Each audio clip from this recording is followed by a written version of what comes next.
Hi, everybody. I have a quick 12, 13-minute presentation here for you. The goal of this is to help you get the best possible grade on essay number 3. If we were having a normal semester, one of the last days, we would be doing exactly this. I'd have you bring a hard copy in and we'd go through this checklist together.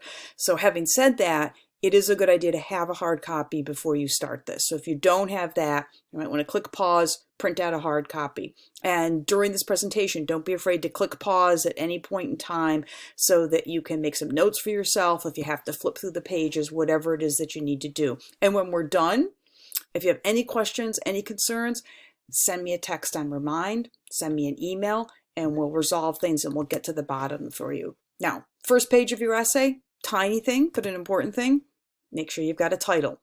You know, it's always an important thing to put on there. Now I want you to go to the last page of your essay.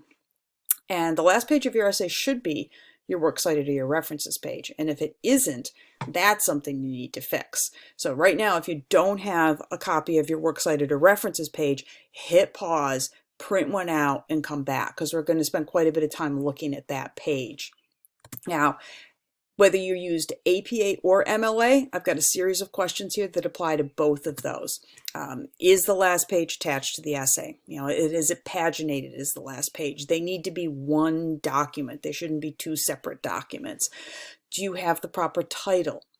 For MLA, it's works cited. For APA, it's references, and you don't do anything fancy to the title. You don't underline it. You don't put it in bold. You just center it at the top of the page. That's it. I'm going to do a slight alteration of this bullet for a minute. Is everything on your works cited or reference page in the same font? If you've been cutting and pasting or copying and pasting citations onto that page, you could have 2 or 3 different fonts on that page. You don't want that. Everything on this page should be the same font. Similarly, everything on the entire essay should be the same font. Sometimes people will have the essay, the paragraphs in one font, the works cited or reference page in a different font. You don't want that. Everything should be the same. Make sure that the entries on your works cited or reference page are alphabetized properly. This was a mistake that many of you made on essay number 2. Don't make that mistake again. If the database gave you a citation that has all caps, they tend to do this sometimes. The database tends to do this sometimes with the author's name and sometimes with the title of an article. That's not proper format. You need to get rid of those all caps. The entire page should be double spaced and it should be indented properly. And the next couple of slides will have some visuals to help you with that. And then finally, make sure that if something appears on your works cited or reference page, it's actually cited in your essay. This was another common problem in essay number 2. There would be a source on your works cited page.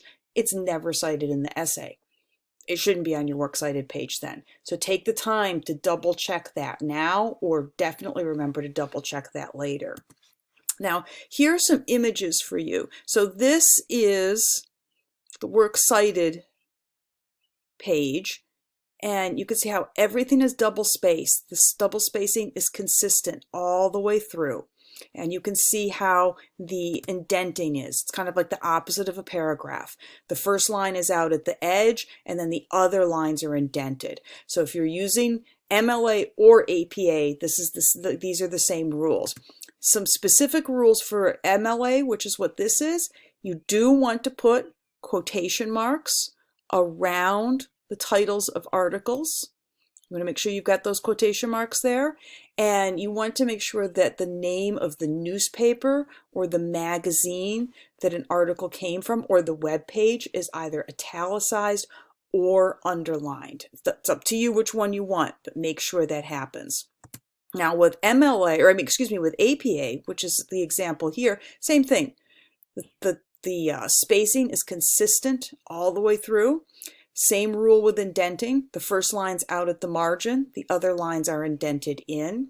And APA, though, has these other weird rules, remember. You don't use first or middle names. You just use initials. You also don't put quotation marks around the titles of articles. And you don't use capital letters, except for the first word in the title. And if there is a colon, the word that comes after the colon is capitalized. And obviously, proper nouns are capitalized. And then finally, same thing as with MLA, you do want to italicize or underline the titles of the magazines, newspapers, websites that things came from. Now go back to your first page and let's look at your introduction. And I want you to read that introduction and I want you to be really honest with yourself. Does that introduction make an effort? Is there an attempt in that introduction to get the reader's attention? I would much rather see you try and fail at this than not try at all. If you've forgotten good strategies for introductions, go back to the essay number 1 folder, and there's an entire page there that talks about good things that you can do in an introduction, and it also lists things you should never do in an introduction. So if your introduction needs work, take the time to make it better. And I also want you to look at your thesis statement. First of all, make sure you've got one. And does your thesis statement preview the essay? It's a little bit harder with this essay to preview the order of ideas in your paragraphs. But what you do want to make sure, your thesis statement should make clear the issue problem you're addressing and what proposal you're making to your readers. Those are the 2 things you want to make sure that your thesis does for this particular assignment. Now, body paragraphs. This is another place where you might need to pause. I want you to make sure that every body paragraph has a really solid, good topic sentence that previews what that paragraph is about. And I want you to also look at your body paragraphs and do any of them end with quotations. This is something you don't want to do. You want your voice to be the primary voice in your essay. Your voice starts the essay and ends the essay, and it starts and ends all of your paragraphs. So if you do have a paragraph that ends with a quotation, either turn it into a paraphrase, or even better, add another sentence at the end of that paragraph, and that sentence can also work as a transition into the next paragraph. That's a good strategy to use. Now let's talk about your sources and how you use your sources. Pause this tape, and I want you right now to count how many quotations you have in your essay. And how many should you have? Do you remember when we talked about this at the beginning of the semester? You should have no more than 1 quote per paragraph. If you've got more than 1 quote per paragraph, mark those now and figure out a way to get rid of one of those quotes. Turn it into a paraphrase. And you don't want too many quotes in your paragraphs.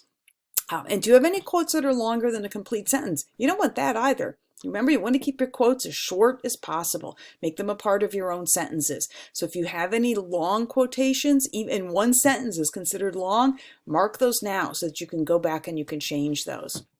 And also double check that the first time you use a source, you give the author's full name and their credentials, or else the credentials of the place it was published.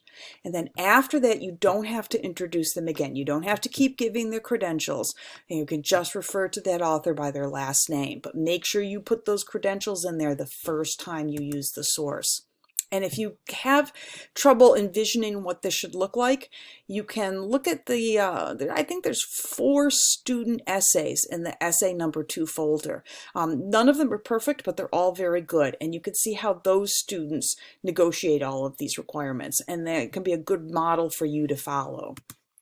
Now let's look at your in-text citations a little bit. First of all, make sure every single quote is followed by an in-text citation, and every piece of information that you learned from a source has an in-text citation. Remember, paraphrases need to be cited, not just quotes. So make sure you have that. And make sure the format's correct. So the typical format for APA is the author's last name, comma, the year, comma, P period, space, page number. For MLA, it's a little bit more simple, just the author's last name and the page number. So make sure you've got those proper. And if your article doesn't have page numbers, use paragraph number. You can put PARA period as the abbreviation for paragraph, or you can use the paragraph symbol if you'd like. If you have some kind of a weird source and you're not sure how to cite it, just get in touch with me, or look at the handbook, the citation guides, look at some other place online or in the handbook that might be able to help you. And if you still can't figure it out, get in touch with me and you and I can figure it out together. And remember that in-text citations come after the quotation, You see this? So the quotation ends and then you put your in-text citation and then you put the period at the end. Now just make sure you get those pieces of punctuation in the right place. And same question I mentioned earlier, but it's very important. Everything that has an in-text citation in your essay needs to appear on the works cited or reference page. An essay number 2, it was not uncommon. I'd be reading someone's essay and there might be an in-text parenthetical citation for an article by someone named Oliver. And then I would turn to the works cited or references page and there would be no citation for an article by Oliver. Make sure everything is consistent all the way through. Now, this is another thing where if you have a hard copy in front of you, you might want to hit pause right now so you can do this. I want you to go through your essay and count every time you use the word you. If you want to wait and do this later, when you have your essay pulled up on your laptop, if you're using Word, you can go under Edit and you can select Find and you can just type in the word you and it will highlight every example, every time you use the word you in your essay. And remember, you only want to use you if it refers to your reader. You've all identified who your reader is for this essay. And if when you use the word you, it should refer to them. If it refers to somebody else, use that person's name. It refers to a group of people, use a noun to make it clear to whom that refers. If you're finding this a little bit confusing, we talked about it way back at the beginning of the semester, and in the general information folder, there's a document on using the words you and I in your essay, and that might help clear things up for you if you look at that. Or if you're still confused, get in touch with me and we can go through your draft together and determine whether or not you have an issue with this. Finally, just a few last things. Proofreading. Take the time to do this. Use Grammarly. You've got that free account. And avoid the common errors you might have made in Essay 1 and Essay 2. Essay 3 is like your final exam. Show me that you've learned things. Show me that you're not making the same mistakes you might have made in those first 2 essays. And a very specific piece of advice I would give you, especially if you didn't do as well on Essay number 2, go into My Grades on Blackboard, open up the attachment, the flattened PDF with my comments and highlighting on it, and also open up the rubric. For some of you, on your rubric, I actually made a list of things you want to make sure you don't do in essay number 3, or that you do better, or you do differently. So look at that list and then look at your draft of essay 3 and make sure you're not making any of those mistakes. And just to repeat it again, I know it's like a broken record, but any questions, get in touch with me. I'll work with you as much as possible right up to the last minute if we have to, but I want to make sure you get this submitted on time, and when you submit it, you're proud and you're happy with what you've done.